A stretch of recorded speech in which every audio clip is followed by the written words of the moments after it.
Welcome to Your City Now.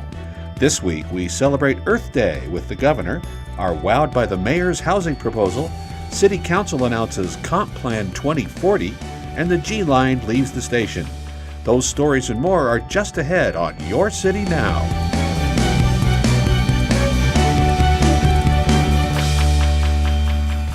For Earth Day this year, the Alliance Center in downtown Denver celebrated with Salsa for the Planet. Attendees for this unique event included Governor Jared Polis. It's great to have a day to celebrate the planet Earth and all of the biodiversity we have, our intergenerational charge of sustainability, making sure that we celebrate Earth not only today, but every day. On behalf of the great state of Colorado, I want to wish you all Happy Earth Day! Earth Day was first established on April 22, 1970, as a protest against the negative impacts of 150 years of industrial development. To learn more about Denver's sustainable efforts, go to denvergov.org.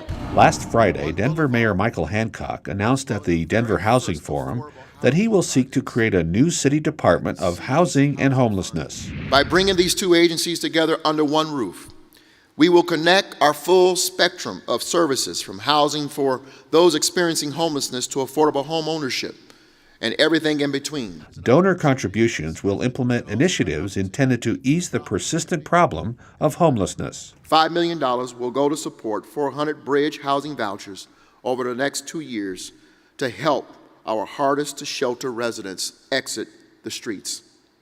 And $10.7 million will be focused on expanding options for day shelter in partnership with our large and small providers to bring people indoors during the daytime and help them exit the streets through increased management and supportive services.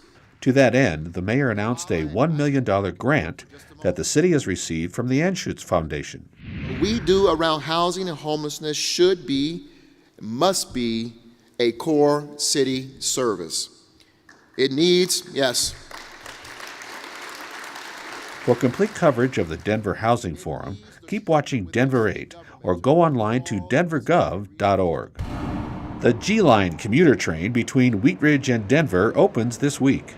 We know that over the last 2 years, many people have been waiting for this. There's been a lot of blossoming communities in the area and growth along the G Line, so we expect good ridership on this. The so-called Train to the Grain is 11.2 miles long. It begins in Wheat Ridge on Ward Road and ends at Union Station. Most of the run is entirely through residential areas, making quiet zones a necessity. For more information on the G Line, go to rtd-denver.com. Living in Montbello for 45 years, I'm just really pleased to see something coming our way. Denver has a new plan for growth over the next 20 years.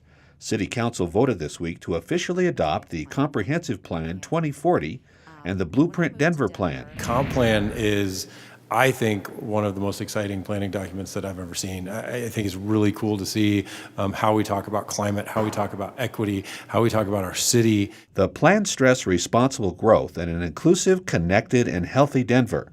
Among the guidelines are incentivizing affordable housing near transit and allowing more density in traditionally single-family neighborhoods, but not all agreed. I heard great anxiety that these new plans could lead to the kind of unpopular change that has disrupted some other parts of town. Almost illogically, many places where we've added density in an effort to preserve affordability are now some of the most unaffordable and gentrified parts of town. 58 people signed up to speak at the public hearing. 48 actually spoke and were overwhelmingly in favor. The plans are the culmination of an unprecedented 3-year effort with extensive community engagement. I would just hope that once they start actually doing the work, that they really consider the voices that they heard. To learn more about the plans, visit denvergov.org/denverright. For complete City Council coverage, keep watching Denver 8 or go online to denvergov.org. Heads up, Denver drivers. The southbound Colorado Boulevard ramp to eastbound I-70 was closed permanently on April 18th. Now, motorists must turn left at the intersection to access eastbound I-70. This change in access is the first step in rebuilding the interchange as part of the Central 70 project. You can catch new episodes of Your City Now every Friday. Thanks for watching, Denver.